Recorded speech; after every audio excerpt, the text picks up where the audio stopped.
Oke, assalamualaikum warahmatullahi wabarakatuh, para payungers. Kita berjumpa lagi di podcast Sekolah Desa Payung University. Ini kita sore ini ngebahas tentang media digital desa. Nah, tentu orang perlu mendefinisikan ya, sebenarnya media digital itu apa. Kalau kita lihat di di Google sih banyak ya pendefinisiannya, yaitu eh, media website, media audio, video, kemudian database, bahkan media sosial itu juga bisa dikategorikan sebagai media digital. Jadi kalau digital sendiri kan posisi biner kan ya, itu 0 dan 1 itu adalah digital gitu.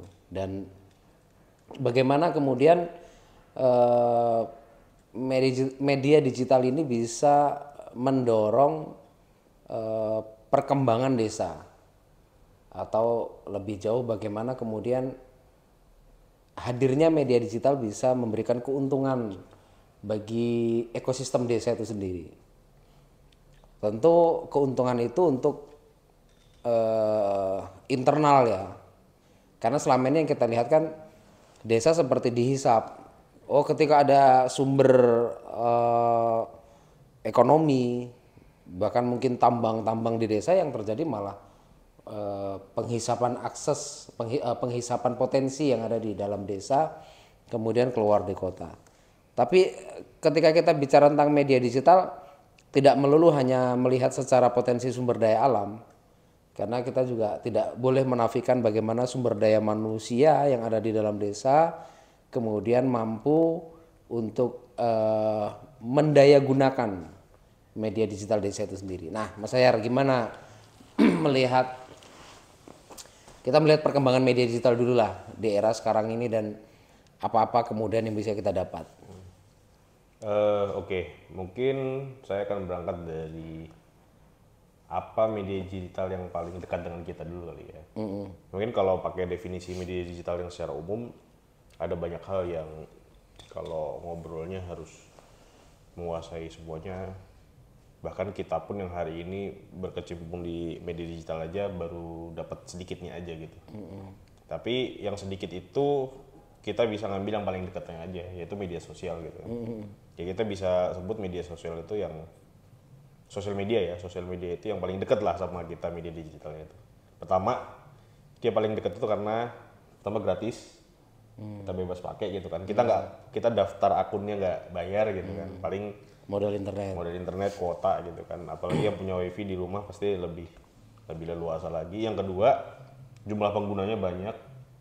Nah, konsekuensi dari jumlah penggunanya banyak itu adalah kita selalu dapat asupan konsumsi yang tidak terbatas gitu. Setiap detik kita akan melihat konten baru gitu dari segala macam orang gitu.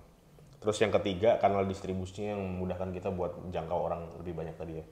Jadi kalau yang konsumsi tadi pendekatan karena kita, yang kedua tadi karena pendekatannya kita konsumsi konten, yang kedua bagaimana kita ketika memproduksi konten itu si sosial media ini bisa ngebantu kita buat distribusiinnya. Nah, yang menjadi diskusi menarik adalah kalau dikaitkan media digital dengan desa, apakah desa itu bisa menangkap potensi sosial media ini sebagai cara mereka mengoptimalisasikan tadi ya produksi konten supaya exposure mereka ke netizen yang pengguna internet yang lebih luas itu bisa nyampe ke sana gitu. Jadi targetnya memang eksternal kan ya. Iya, jelas gitu. Tapi kan kemudian kita mesti melakukan penguatan internal tuh. Anak-anak muda desa terutama yang memang sebenarnya dia mesti memahami itu. Kalau generasi tuanya kayaknya mungkin sekedar Facebook ya, kalau sosial media ya. Tapi seberapa banyak sih kesadaran media sosial, mungkin kalau data-data di Indonesia, orang itu bermedia sosial hanya untuk kepentingan dirinya, atau kemudian dia mulai menyadari, ini sebenarnya potensi juga untuk mengenalkan desa kita, profil desa kita, atau kemudian secara tujuan panjangnya brand kan, membranding sebuah desa itu. Nah, kalau diskusi kayak gini, saya paling suka pakai cara pandang opportunity cost ya, atau cost lah, cost secara umum gitu. Orang yang tidak melakukan effort atau tidak mengeluarkan cost ketika dia mengakses sosial media, itu sebenarnya dia itu adalah produknya gitu kan. Jadi kalau kita nih berdua, kita itu tidak mengeluarkan cost itu bisa banyak ya, bisa waktu, bisa tenaga, bisa apa namanya itu, pikiran, kreativitas kan mikir gitu kan. Nah, itu cost yang harus dikeluarkan untuk memproduksi satu konten. Berarti kita cuman ini aja tuh, cuman nikmatin aja scroll, berarti kita produknya. Kita tuh yang dipakai sama sosial media buat jadi penonton si orang-orang kreatif ini. Karena munculnya penonton itu yang akan menghasilkan cuan Iya. bagi sebuah platform digital itu. Betul. Tujuannya platform digital itu kan memang ujung-ujungnya advertising ya. Bagaimana dengan WA? WA itu bukan sosial media menurutku. Dia adalah instant messaging platform.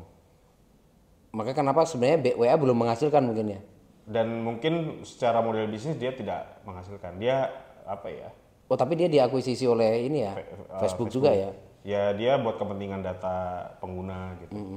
Kayak misalnya orang bikin Facebook nanti diintegrasikan dengan WhatsApp-nya. Itu kan satu set data tuh. Misalnya nih kita di Payungi, orang yang mau jajan di Payungi supaya dapat bonus misalnya, dia harus daftarin WhatsApp-nya dulu atau daftarin nomor teleponnya dulu. Nah itu kan satu set data tuh, yang nanti si Facebook ya bakal nggunain data-data itu buat kepentingan advertising-nya gitu. Tetap yang akan dilihat pemilik platform digital itu kelihatannya itu gratis. Tapi sebenarnya dia sedang mengumpulkan data. Betul, makanya kita adalah produknya. Gitu. Kita tuh adalah produk dari WA itu sendiri ya. Dan walaupun kita produk, kita secara tidak sadar nggak menyadari. Kita nggak menyadari kalau kita itu produk. Makanya yang perlu dibentuk adalah tadi ngebangun kesadaran baru bahwa ya keluarkanlah cost buat menggunakan sosial media itu. Ya costnya berupa waktu buat ngontennya, ngeditnya gitu supaya pengorbanan kita, waktu yang habis buat scrolling sosial media itu nggak habis cuman gitu aja, tapi juga bisa menghasilkan gitu. Yang menghasilkan itu mungkin paling terakhir lah ya, tapi yang paling penting kan apa sih gagasan yang kita punya atau ada cerita atau storytelling apa yang kita bisa sampaikan. Nah, sampai orang-orang desa menyadari, ya nggak perlu desa juga sih, komunitas bahkan menyadari bahwa kita ini menggunakan media sosial itu apa. Kalau kita sekaligus sebagai seorang konten kreator, jelas bahwa ini adalah cara personal branding kita. Terus kemudian kalau kemudian kita punya produk, oh itu produk branding kita. Tapi kan kita diskusinya tuh bicara tentang community branding atau village branding kan. Kalau kemudian kota ya city branding kan gitu. Nah, perjalanan orang untuk nge-branding ini kan bukan perjalanan sebuah komunitas saja. Tentu dia terlatih bahwa oh saya individu juga. Individu yang menyadari bahwa dia bisa membangun konten itu kan juga pada akhirnya dia akan membangun community. Betul. Nah, ketika desa kemudian tidak punya person-person yang menyadari pentingnya branding secara individu tadi, bagaimana kemudian desa akan sampai pada tahapan itu? Ya kalau versinya sekolah desa kan kita ini ya, kita berangkat dari memperbanyak spesialis-spesialis dulu ya. Mereka-mereka yang memang dibimbing, didampingi untuk bisa ya jangan hanya sebagai konsumen sosial media saja, tapi juga memproduksi konten-konten yang bisa ngepromosin branding tentang desanya gitu. Dan memang yang ditanamkan buat mereka ini kan kayak ini ya, kayak shifting mindset ya, berubah dari mindset hanya jadi konsumennya sosial media yang cuma scroll aja, berubah jadi kreator. Produsen konten. Nah, produsen konten itu kan kalau di sosial media kreator kan, konten kreator. Konten kreator desa. Dia berubah. Kita spesifik ke desa misalnya. Ke desa, berarti konten kreatornya yang ada di desa gitu. Konten kreator itu karena hari ini ada distorsi ya, mereka yang jadi artis atau selebgram. Mungkin bisa diturunin lagi tuh mana kalau asalkan konsisten setiap hari upload video gitu, ya udah bisa disebut sebagai konten kreator. Nah tujuannya kan buat exposure kan, eksternal. Ngenalin potensi-potensi betul potensi yang di sana. Nah karena ada shifting mindset tadi yang tadinya jadi konsumen jadi kreator, itu kan perlu ini ngerubah mindsetnya adalah paling sederhana aja. Branding itu kan hubungannya dengan pasar ya. Bagaimana pasar bereaksi terhadap kita. Kalau pasar, kalau versi bisnis kan dia pasar. Tapi kalau versi komunitas kan dia masyarakat secara umum kan. Bagaimana dia melihat kampungnya gitu. Nah, pendekatan paling gampang buat ngerubah shifting mindsetnya ini adalah dengan ya kayak 4P ya, 4P marketing gitu. Produk, place, price, sama saya lupa satu lagi. Price, place, person. Sama personnya. Produk, Place, price, person ya. place, price, Promotion. Promotion. Ya, jadi 4P ini. Jadi place-nya kan sederhananya kan ruang-ruang apa aja yang ada di kampung itu kan harus terekspos, kemudian price-nya. Kalau price versi bisnis, tapi kalau versi kampung atau gerakan kan value ya. Apa value? Misalnya ada value gotong royong, ada value kemandirian, pemberdayaan, kemudian produk, price, place, produk ya. Apa aja sih produk yang ada di situ? Produknya ada diskusi, ada pasar, ada segala macam. Sama yang terakhir si promotionnya, gimana sih cara dia buat mempromosiin barang-barang yang ada di kampungnya itu. Itu pendekatan buat ngerubah shifting mindsetnya itu. Dan kita kan butuh aktor dulu. Yang di satu sisi dia memang punya reputasi dalam pengelolaan media sosial, yang nggak mesti harus dia jadi terkenal ya, jadi seorang selebgram atau dia seorang YouTuber yang punya jutaan subscribe juga, bukan gitu. Maksud saya ini kan kepentingan desa, ini kan kepentingan kolektif. Kalau kita bicara kepentingan individu ya banyak juga orang yang dia mengelola secara person tapi nggak perlu peduli terhadap teritorial di mana dia tinggal. Banyak sih di kampung ini kan juga ada juga selebgram atau YouTuber, dan kemudian belum tentu dia peduli pada lingkungan dia tempat tinggal itu. Nah, sedangkan kan kita ingin bicara ini secara struktur ya. Karena ketika kita bicara media digital desa, mustahil ini hanya akan mengandalkan volunteer terus. Sedangkan di dalam pengelolaan penggalian potensi desa, media digital desa ini adalah bagian dari cara yang paling mudah untuk membuat desanya jadi terkenal. Jadi ya buat apa kemudian orangnya terkenal tapi desanya terbelakang misalkan. Saya kira juga bisa nggak itu jadi? Ya nggak juga. Kalau personnya terkenal juga, desanya juga ikut terkenal tuh. Tapi kalau kemudian orang ini udah selesai dengan dirinya sendiri, dia selesai dengan pengelolaan media sosial sendiri dengan pengalaman reputasi dia, saya kira ini juga bisa mendorong. Berarti kan aktor penggerak medianya juga penting tuh. Iya. Dan ada layernya sih. Misalnya gini, orang yang suka videografi itu, yang suka ngerekam video, foto-foto itu, dia belum tentu punya daya buat ngepromosiin. Nah, orang yang bisa ngepromosiin itu juga belum tentu bisa konsep. Jadi ada layernya tuh. Orang yang di lapangan yang ngambil video, ada yang konsep ya, secara konsep, kemudian ada yang strategi gitu kan. Itu ada layernya. Kalau versinya sampean tadi adalah siapa aktor-aktornya gitu. Ya akhirnya aktornya juga berjenjang juga. Ada yang aktornya spesialis, ada yang aktornya dia memang nguasain konsep. Jadi nggak perlu kaku-kaku amat, tapi ada sebuah struktur yang percaya bahwa oh kamu bisa desain, oh kamu bisa bikin video, oh kamu bisa copywriting, oh ya kamu bisa, kan ada tuh pendataan SDGs desa tuh. Iya. Saya lihat kan tidak ada expose juga. Betul. Oh potensi desa ini apa gitu, apa yang menjadi keunggulan desa ini. Padahal itu kan menarik kalau ada yang bisa bikin grafiknya, kemudian infografisnya dimunculkan di Instagram mereka gitu. Jadi saya kok percaya gerakan media digital desa ini tetap membutuhkan struktur, dalam arti orang-orang yang selama ini dipekerjakan di desa-desa. Ini saya kan ngobrol sama Pak Tunggal ya, Pak Tunggal Lurah di Sidodadi Pesawaran itu. Jadi ketika dia merekrut pegawai desa, perangkat desa itu anak-anak sarjana muda, itu ada kepala desa lain yang komentar ke Pak Tunggal, Pak ngapain ngerekrut anak-anak muda, nanti kalau sampai dipenterin sama dia gimana? Dipinterin kata dia bahasa kan. Berarti kepala desa yang komen ini kan berarti nggak sarjana kan gitu. Terus Pak Tunggal juga merasa bahwa dulu dia bukan sarjana dan dia jadi kepala desa, dia ngomong gini, Kalau saya yakin bahwa anak-anak muda ini yang sebenarnya bisa membuat pelayanan kita lebih cepat. Buktinya ketika kabupaten minta data tentang apa, cepat mereka. Cepat. Artinya gini, ini kita baru ngomong database kan. Database yang ada di desa itu apa, kemudian kabupaten minta data, anak-anak muda itu bisa.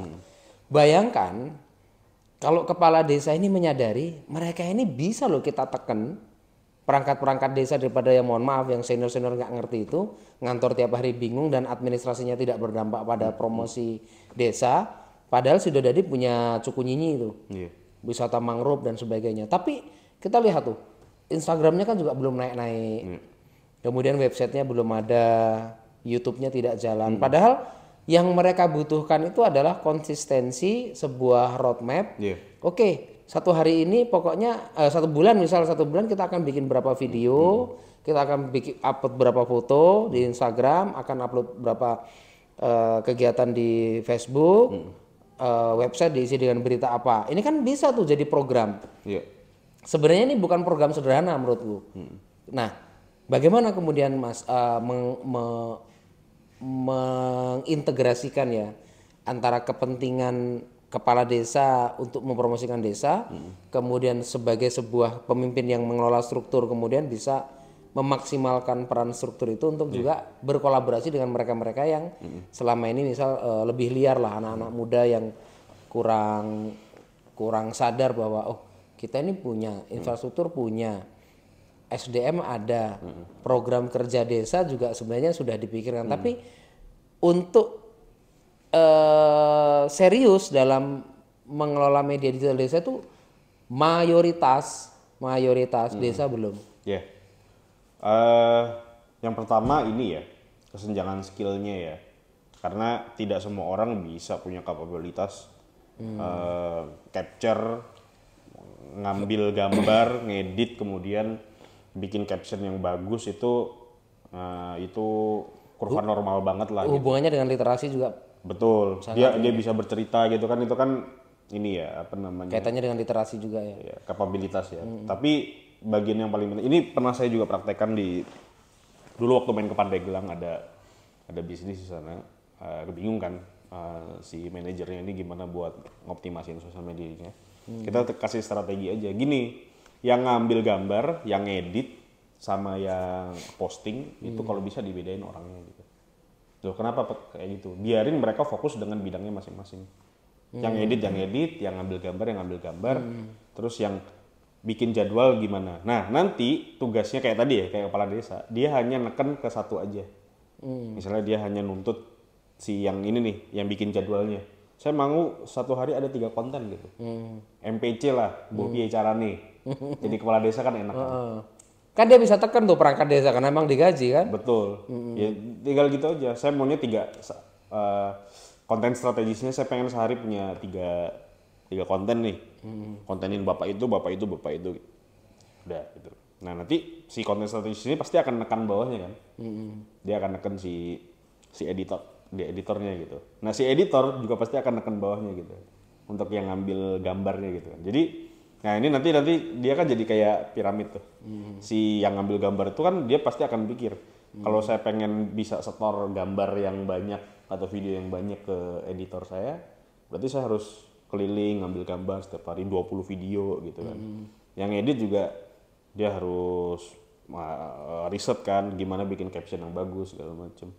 Si yang bikin jadwalnya juga supaya bisa telaten. Nah, tantangan terbesarnya sebenarnya selain kapabilitas itu adalah konsistensi. Gimana memastikan orang-orang ini bisa konsisten gitu.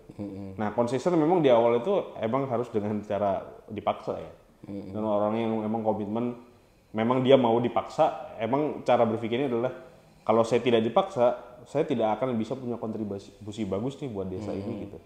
Dan apa ya mungkin itu terjadi dalam diri kita juga gitu ya. Sebenarnya beruntung ya struktur yang sudah bisa gaji orang. Ya sekelas mungkin kampus, pemerintah, saya tahu arahnya kemana. Perangkat desa gitu kan, itu bisa menekan orang untuk kemudian belajar itu saja. Kan toh apa apalagi yang dibayar lagi. Iya, apalagi yang dikerjakan tiap hari kan itu aja. Saya melihat Wakil Bupati Lampung Tengah punya itu, Ardhito Wijaya itu punya itu. Kemudian mungkin juga Mbak Nuni, kita lihat Wagub tuh juga bisa ngelakuin itu. Ada tim lah yang memang benar-benar mengerjakan itu. Dan saya kira kapasitas kayak Anies Baswedan, mungkin juga kayak Ridwan Kamil, semua yang udah tokoh-tokoh besar itu pasti punya tim media branding sendiri ya. Nah maksud saya karena kita itu juga butuh manusia yang paham, generalis tadi. Nah orang generalis itu kan tahu anak buahnya ngerjain apa. Oke, dia tidak punya spesialisasi di situ, tapi dia bisa memastikan bahwa terjadi tindakan yang terus menerus, tidak terjadi program yang berjalan gitu. Nah itu bagian pentingnya dari strukturisasi tadi ya. Kenapa ada yang tadi ya ada spesialis, ada master, ada yang generalis itu enaknya adalah orang gini. Problem kita kok kenapa kita tuh tidak bisa konsisten tuh salah satunya adalah instruksi yang tidak jelas. Misalnya sih, kamu doang konten sehari 3 kali, betul ya, sehari 3 kali gitu. Kenapa? Tapi kalau orang tidak diinstruksikan dengan jelas, orang juga bingung gitu. Itu kan beda berpikirnya generalis sama spesialis itu kan gitu kan. Generalis disuruh tolong konten 3 hari, dia nangkep, oh saya harus begini, harus begini. Tapi bagi spesialis itu beban. Saya nggak mau dibebani dengan saya harus mikir lagi gitu. Tapi dikasih instruksi yang jelas misalnya. Pokoknya kalau dipayungi misalnya kayak gini, yang si spesialis. Pokoknya hari Minggu besok kamu ngonten semua makanan kuliner yang bahan bakunya singkong aja.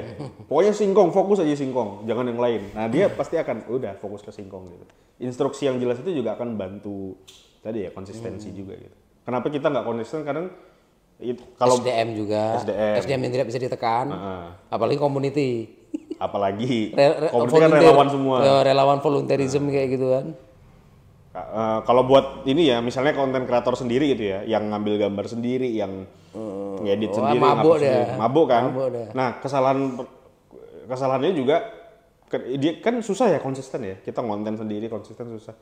Kesalahannya juga karena kita nggak pintar untuk menginstruksikan diri kita sendiri gitu.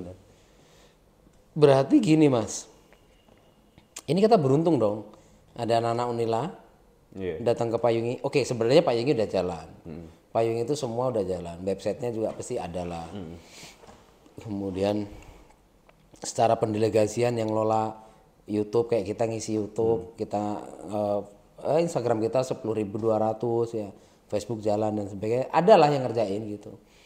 Tapi saya tuh berterima kasih sekali kemarin anak-anak Unila itu kemudian secara kreatif memang mereka datang ingin nge-branding ya kan, dan kemudian kita kasih materi, dia juga sebenarnya sharing sih lebih tepatnya. Tapi bekal mereka untuk bisa membuat konten dan bisa viral, yang terakhir dia kita upload di shorts YouTube, yang tak upload di shorts YouTube-nya Payung University ditonton 2,1 juta. Saya ngebayangin desa tuh kayak gitu tuh. Jadi punya anak-anak muda yang memang udahlah, daripada ngomong muluk-muluk tentang perubahan-perubahan desa, bagi saya media digital desa itu adalah langkah awal dulu untuk mendayagunakan SDM ini, sehingga nanti gerakan-gerakan yang sudah dilakukan oleh banyak orang itu bisa ter-up. Jadi orang tahu ada desa ini.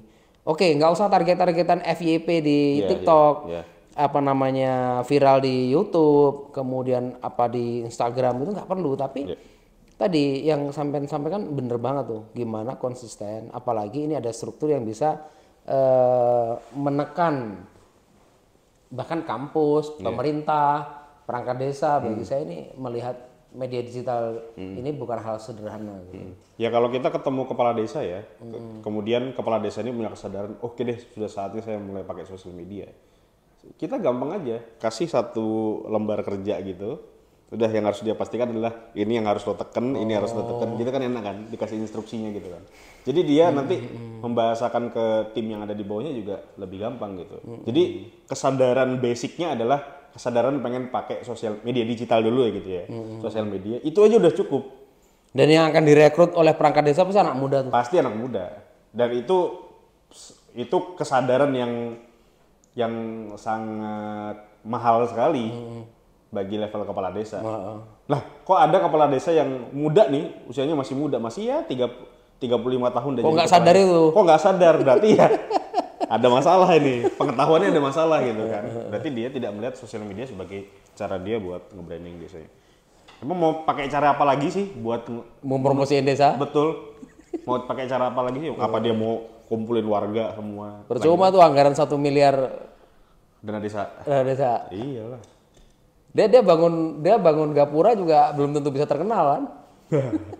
Padahal dana gapura taruhlah itu untuk membiayai para untuk nyekolahin mereka biar bisa main medsos, biar bisa bikin desain Canva, Nah, itu, editing video. Mending investasi ke SDM desanya. Dan nggak harus disekolahkan kan? Iya. Kursus-kursus pelatihan sosial media itu kan Banyak banget. banyak dan pendek-pendek gitu loh waktunya. Atau sebenarnya anak-anak muda desa itu udah banyak yang bisa, tapi tidak ada kepastian reward atau penggajian oleh sistem kepala desa itu. Benar juga sih. Bener nggak tuh? Ya kalau saya jadi kepala desa, saya enak aja gitu. Pokoknya kalau ngonten, ngupload di akun saya kasih 50.000 setiap hari gitu. Ya siapin lah 1 bulan itu ada anggaran misalnya 1 juta gitu. Misalnya tanpa gaji deh, tanpa ngegaji orang. Ya udah nanti, oh ngonten ya, udah 50.000. Jadi mereka juga, oh iya dapat insentif juga ya, dapat reward juga gitu. Baik, terima kasih ini Mas Ayer sharingnya. Para payungers, kita ngelihat bahwa media digital desa dari 75.000 desa, kita butuh sekali bicara tentang tema khusus ini ya, media digital desa. Tentu kita mengupas hal yang pendek ini dalam rangka untuk melihat kesadaran para perangkat desa, terutama kepala desanya lah.